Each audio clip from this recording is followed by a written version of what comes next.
Olá, eu sou o Vitor, aqui do blog Solstício e Equinócio, e hoje eu vim falar um pouquinho mais sobre livro com vocês, tá?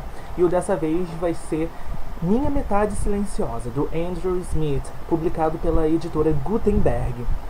É, eu queria começar falando sobre a edição desse livro, mas vocês vão falar assim, nossa, mas por que a edição desse livro? Porque eu achei simplesmente magnífica, não só a edição, mas também como a tradução do título pro português, que ficou sensacional e perfeitamente encaixado com a história foco do livro.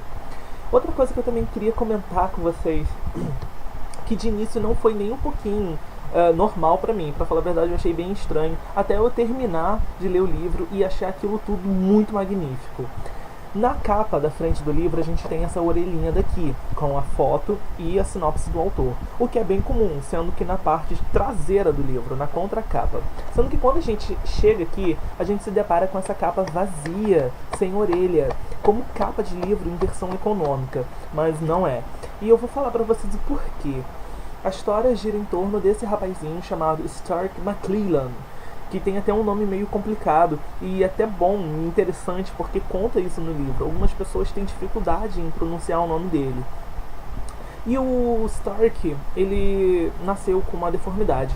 Ele tem a orelha esquerda, mas não tem a orelha direita.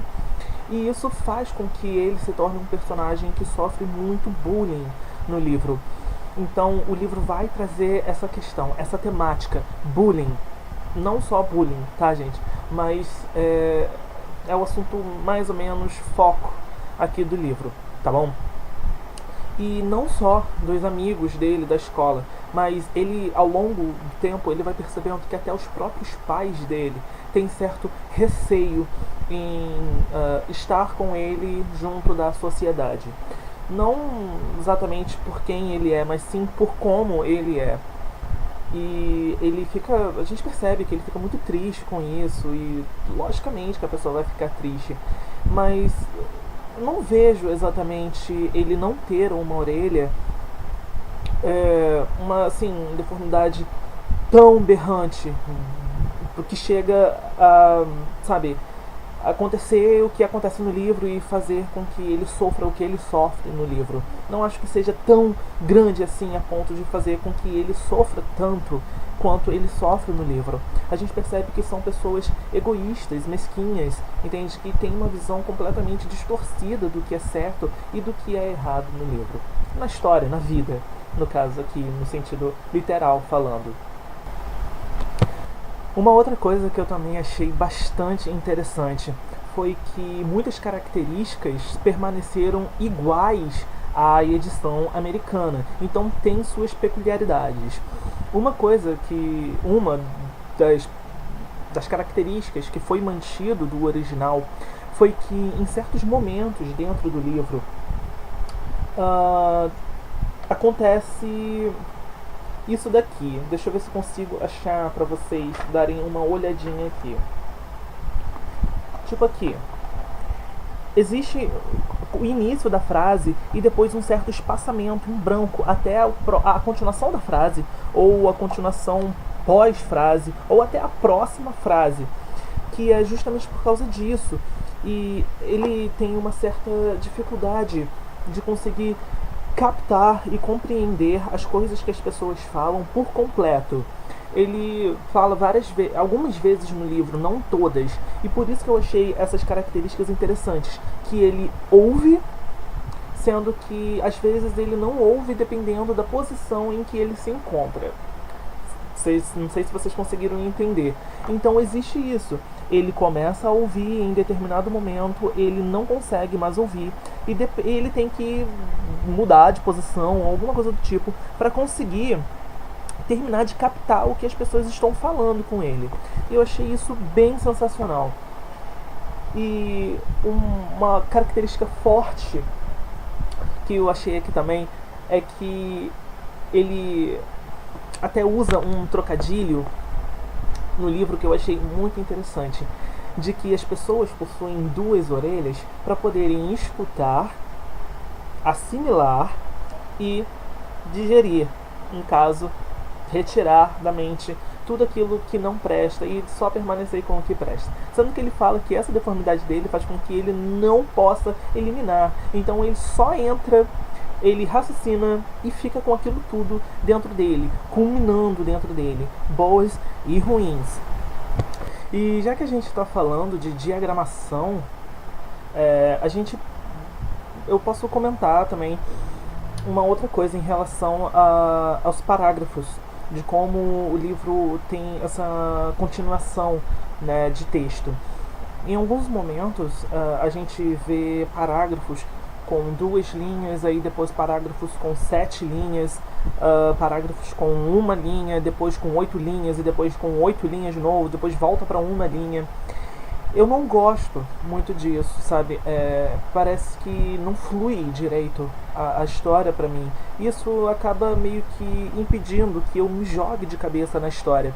Não sei se com vocês é assim, mas comigo é assim. Eu não consigo me prender direito à história se ficar tendo essa diferença, um berrante de um parágrafo pro outro. E às vezes tinha parágrafos de 1 linha, 2 linhas, ou até mesmo poucas palavras, que não tinham muita necessidade de estar ali. São, sabe, pensamentos soltos que não prejudicam e nem adicionam nada positivo ao texto. Elas simplesmente estão ali, mas não tinha necessidade de estar ali, certo? Mas conforme o tempo foi passando, a leitura foi fluindo, o que foi bom, porque eu fui me acostumando com a história. Não são todos os livros que eu consigo me acostumar a isso. Esse daqui foi um em especial, tá? Então eu achei a narrativa bem fluida, é bem tranquila, a história se passa bem rápido, você não percebe. E o que eu gostei, vocês sabem que eu adoro livro assim, ele é narrado em primeira pessoa pelo Stark, tá? Mas existem alguns livros que são narrados em primeira pessoa que podem mudar de narrador de acordo com o que a história vai avançando. Tipo, passar do personagem protagonista para o personagem co-protagonista e depois para algum personagem coadjuvante, e assim vai indo. Não, o livro aqui ele é narrado todo em primeira pessoa. Sendo que uma coisa que eu achei bastante interessante nesse livro aqui é que os capítulos eles têm os nomes das pessoas, personagens co-principais e coadjuvantes que vão ser mais importantes naquele capítulo. Como, por exemplo, o capítulo começa com o nome Boston, a gente já sabe que o foco vai ser sobre o irmão dele. E no caso, quando começa com Emily, a gente já sabe que a personagem foco daquele capítulo vai ser a amiga dele. Aí também tem capítulos que se inicia com pai e mãe, ou só mãe, ou pai. Então a gente sabe quem vai ser o personagem foco daquele capítulo, tá? E o livro, como eu disse, né, tem esses personagens que vão ser focos, sendo que tudo acontece sobre o ponto de perspectiva do Stick. Eu vou falar também um pouquinho sobre o nome dele aqui. O nome dele é Stark, certo? Sendo que o apelido dele é Stick, o que seria o título original do livro. É Stick. Stick seria palito, politicamente falando, ou traduzindo ao pé da letra. E por que palito? O Stark, ele é um garoto alto, tem mais de 1,82 m, o que é bem estranho, dada a idade dele, né? E ele é muito magro, então ficou esse apelido. Baixou o Stick, baixou o palito, entendeu? Então, várias vezes durante o livro ele vai ser chamado, até mesmo na literatura normal, como palito. Então, ficou palito. E eu sei que é um motivo muito besta para poder chamar ele de Stick, só porque ele é alto, ele é magro, e vão chamar ele de Stick, e ficou o Stick, né? Baixou o Stick, baixou o palito, e vai ficar assim. Durante o decorrer do livro ele vai ser sendo chamado de palito, né? Como ficou na tradução do livro, e não Stick. E assim, por esse motivo, ele sofre muito mais bullying do que o normal. já tem esse problema da deformidade que ele tem da orelha, e além do fato dele ser alto pra caramba, ser magro pra dedéu, e faz com que o irmão dele, o Boston, acabe tendo que proteger ele. E tem, isso é mais no início do livro, né? Porque o Stark, ele é um personagem, na verdade, assim, ao decorrer do livro ele vai amadurecendo, sendo que ele era um personagem muito passivo. Ele não se questionava de nada, e tudo o que acontecia pra ele era assim e pronto, e acabou. As coisas tinham que ser do jeito que são. Existem na escola, por exemplo, aquelas pessoas mais populares, as pessoas medianas e as pessoas como ele, que no caso seriam a ralé, digamos assim. Mas ele nunca se questionou o porquê disso. Para ele, simplesmente as coisas eram assim e pronto, e acabou. Existem aquelas pessoas que tiram 10 em todas as matérias, aquelas pessoas que tiram 6, 5 e aquelas pessoas que tiram 0, estão sempre sendo reprovadas. As coisas são assim, simplesmente. Existem aquelas pessoas que se acham no direito de pegar a cabeça do garoto e tacar dentro do vaso, empurrar ele entre os armários. Ele não se questiona das coisas, ele simplesmente deixa as coisas acontecerem. Certo? E um certo momento do livro que é a história X, foco aqui da questão, acontece uma coisa, né, que eu não vou falar o que nem com quem, que faz com que ele passe a amadurecer mentalmente falando. Ele começa a se questionar as coisas a partir desse momento. Então isso acaba fazendo com que a leitura se torne um pouco mais madura do que seria com, no caso, um personagem de 14 anos de idade. Certo? Eu não vou falar porque vai ser spoiler demais, então é aí que vocês têm que ler o livro para vocês conseguirem assimilar toda essa história magnífica que o Andrew fez aqui. Uma dica que eu dou para vocês é, quando tiverem um livro, não leiam a sinopse do livro, porque isso que eu não tô querendo falar para vocês conta aqui na sinopse do livro. Então, se você lê a sinopse do livro, você já sabe o que aconteceu, ou pelo menos você presume. Então, quando você lê aquilo na história, você não se surpreende, porque você já tinha lido na sinopse, então você já imaginou o que era e ficou com aquilo na cabeça, e assim vai. Então, pegue só essa sinopsezinha que eu tô dando aqui pra vocês, esse conteúdo aqui, e caso se interesse pelo livro, leia, mas não leia a sinopse do livro. Eu só li a sinopse depois que eu li o livro e não me arrependi em nada, certo? E como todos vocês sabem, todo livro, por mais dramático que seja, tem uma carga humorística, certo? E esse daqui não foge à regra, tá? E você sempre vai se apaixonar por algum personagem que não seja o principal. Não sei se você se apaixona pelos personagens principais do livro, mas não é um costume meu me apegar tanto ao personagem principal. Sempre vai ter aquele personagem co-protagonista ou coadjuvante que vai me prender, vai me atrair muito mais do que aquele personagem principal, que aqui nesse daqui é o caso do Boston, o irmão dele. Ao contrário do irmão, ele é um personagem que não se apega a muitas coisas e ele adora viver fora das regras. Ele é um personagem que, quando aparece no livro, rouba completamente a cena. É aquele personagem coadjuvante que, quando aparece, causa, que você vai ler o livro com vontade de que ele apareça para poder dar algum up, sabe, na história.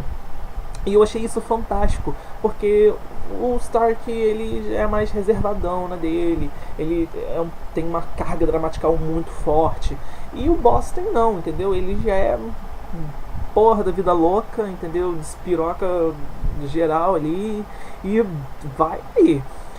E uma coisa que eu também esqueci de comentar no início do livro é que ele não se passa nos dias de hoje.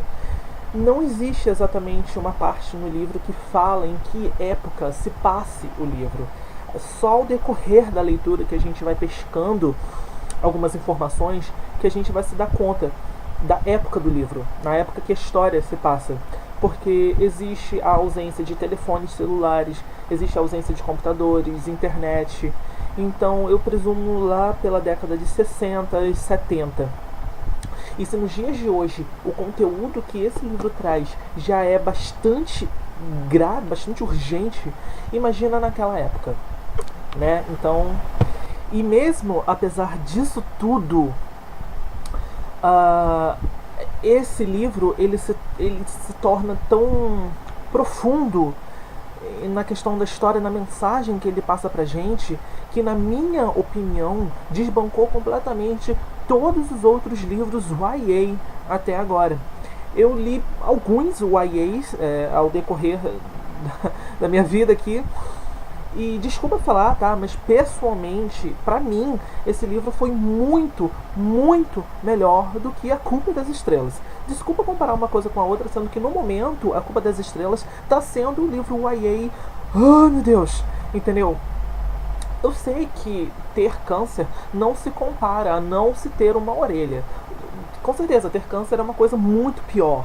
Lógico. Pode ser fatal, trágico, no caso da Hazel, por exemplo. Sendo que esse livro ele vai trazer uma mensagem, uma carga dramatical mais profunda do que a história que narra, que passa em A Culpa das Estrelas. Ele vai falar que a gente não precisa exatamente se entregar quando alguma coisa ruim acontece com a gente não precisa se entregar à tristeza. A gente consegue tirar felicidade e amor até mesmo das coisas ruins, digamos assim, porque tudo tem o seu lado bom e o seu lado ruim, e é isso que o livro tenta trazer pra gente, porque mesmo que esteja acontecendo a pior das coisas no momento, você pode ter certeza de que junto com isso, ou até mesmo pós isso, vai vir a calmaria.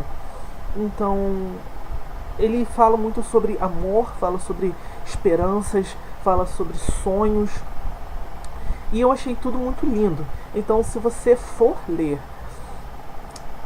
Minha Metade Silenciosa, compre uns lencinhos, porque ele, em certos momentos, tem um forte impacto gramatical. Tem certos momentos muito tristes mesmo no livro, tá? E, gente, eu dei 5 estrelas para esse livro. Se eu pudesse dar 10, eu dava 10 estrelas para esse livro. Ele é sensacional mesmo, é uma literatura que eu tô super indicando para vocês, tá? E fica aí a dica, parabéns à editora Gutenberg que trouxe esse livro pra cá, tá? Vocês estão de parabéns. É o primeiro livro da Gutenberg que eu leio, então eu não sei como são os outros livros da editora, mas se todos eles seguirem esse mesmo padrão, Jesus. Pois é. Então, é isso aí. Se você gostou, dê um like, um joinha aqui embaixo, tá? Deixe seus comentários se você já leu esse livro, se você pretende ler, o que você achou. Não se esqueça de se inscrever no canal, tá? Para vocês poderem acompanhar tudo em primeira mão. Lembrando que eu vou estar fazendo um giveaway agora para esse mês de janeiro, fevereiro, março, abril. Vai ter um giveaway esse mês de abril, tá? Só não sei quando, mas ainda para maio.